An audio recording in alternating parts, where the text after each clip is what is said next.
Alright, it's video number 3 of the first chat tournament back. We've been going for way too long today with doing triple triad videos. Every video that's come out on my channel for the last week has probably been recorded today, except for if it was recorded tomorrow. Ugh. But to recap, I think Blizzard's going to beat Zero here. The position looks very good. These upward 8s proved very tricky for Zero to deal with.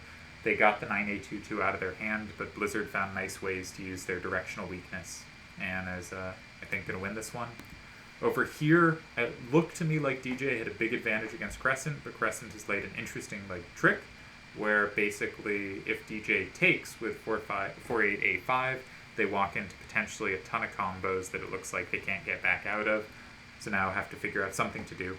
Maybe just take safety with something else in 9, but not clear which card. 5-5-9-7 I guess gets comboed, so I guess it has to be 7-9-5-2 if you want to be safe. But you can see the Crescent's complicating out of a difficult opening. Akiyama beat Chickeny in what I thought was a fantastic game, really deep. And I am still going versus Wavy. So here's the bracket. You'll notice Akiyama's had a very tough bracket, played very well so far. And hopefully I can join him in the semifinals. So we should just calculate out at this point. I want to go 5. That's what I think the likely move is to be. And my instinct was 7-7-2-9 and 5 in the last video, so let's look at that. 7-7-2-9-5, I'm up 1.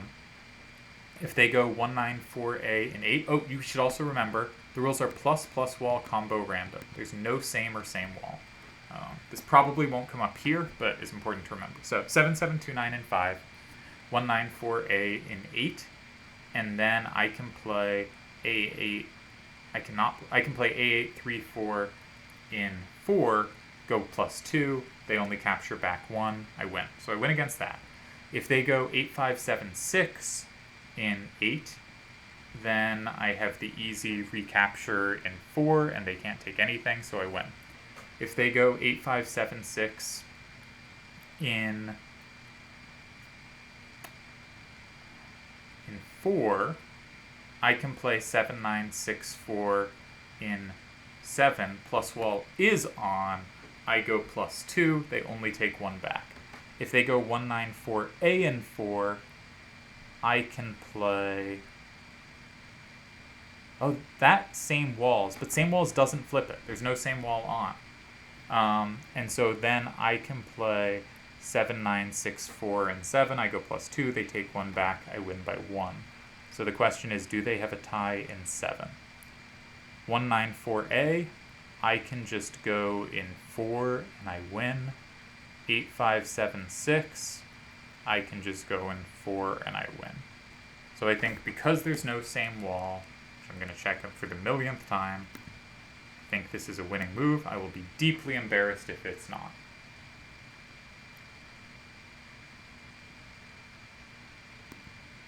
Alright. It is 1 a.m. for Chickeny, that makes it tough. Oh, Daniel Jackson being fancy. What's happening here? So I guess they're saying 4-8-A5 and 9 is a trap, but it's also a big threat, If I have it later, that could be really promising. But there is no threat in 7. So I kind of feel like... Ooh, but 4-8-A5 has plus walls on 9s. So if Crescent takes the safe square in 9, Daniel Jackson can go 7-9-5-2 and 7, and he's going to have the tie. But really well done by Crescent to find this move in 6 that complicated enough, I think, you're getting a tie out of this. Very nicely done. And I think Blizzard's about to beat Zero. Now up 6-4 and on the move. Did set up a threat, though. There is now a threat. But there's no same wall. No, this is interesting. 8-5-2 is plus walled.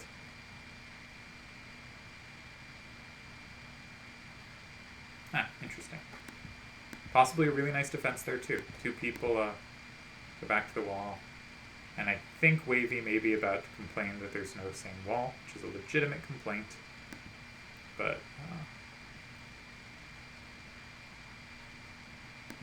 we get the win and move on to round 3. All right, a nice game.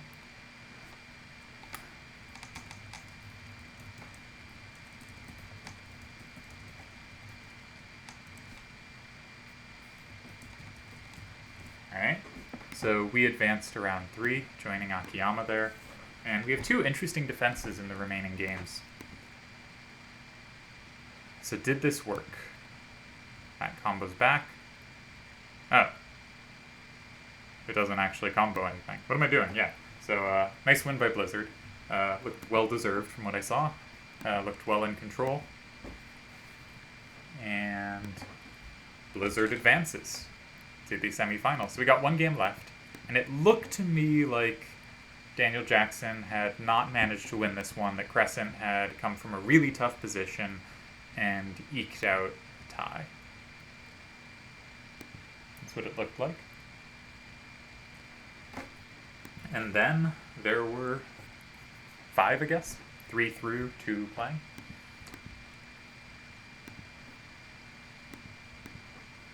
And we're passing time.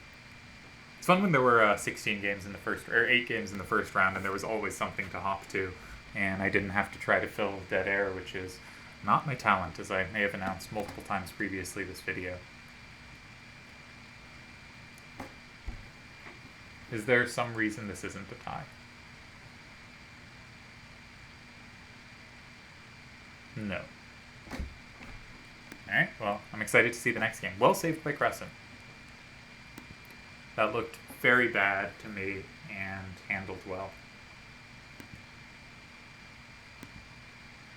Should say, I'm quite pleased with my win, given that I thought after the opening that I was in horrible trouble. I think the move in 3 was a great gift to me and gave me really good winning chances. And hopefully when I check these games later, I'm actually playing all right. But that was a tough hand spot to be in. I was not happy about that. Zero missed the plus wall in 6. That makes sense to explain his game.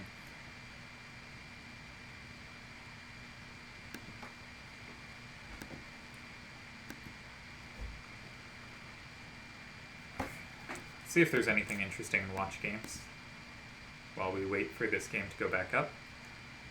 Alright, we got Wavy playing trade.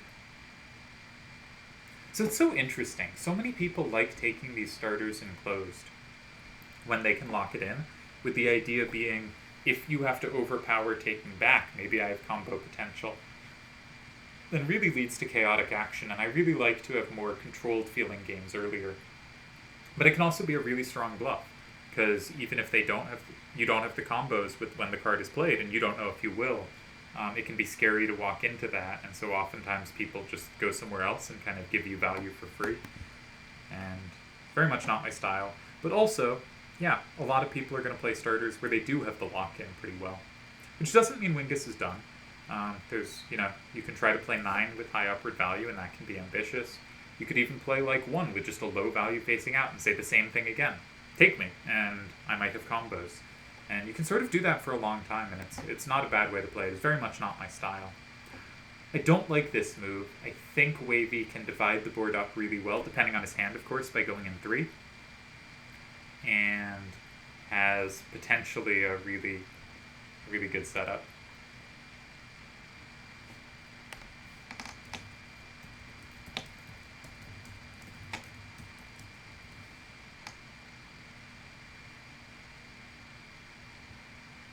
Figure out what my game identity was. Let's go into history. What's the history button? Control Y. But I don't want you to see my history. It's all triple triad. That's okay then. This one main? No. Nope, not apps. No, stop. What are we doing? This one? Yeah.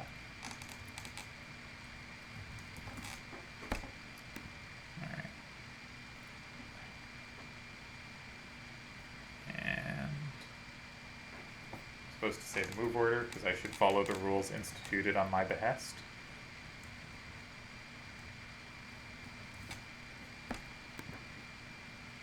Because I wanted to have everyone's game so I could go back and look at stuff in the future. Alright, Wavy didn't end up dividing it up, but also said, can you take this 10? And Wingus answered, no. But I thought, especially if you have a card like 5-8, 5-9, which is a pretty good side-to-side sweeper, I probably, with Wavy's hand, would have played in 3, not in 1. But that doesn't mean I'm right. I'm, very far from a perfect closed player, and I don't know the hand. So this one does officially finish in a tie. Really well done by Crescent to save that. I don't know if it actually was lost or was saved, but like it looked devastating. What we got just the one game left to go. We'll follow this trade game. At this point, given that Wavy didn't play that quickly, either doesn't have something good for 6, or the card in 6 is vulnerable to a combo in 2, which Wingus could easily have.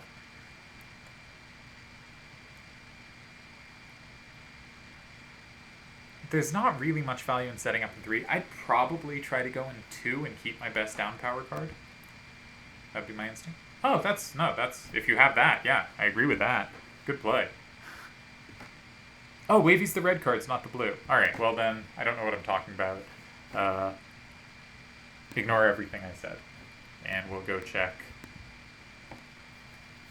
this game, which will, I believe, determine my opponent in the next round. Yes.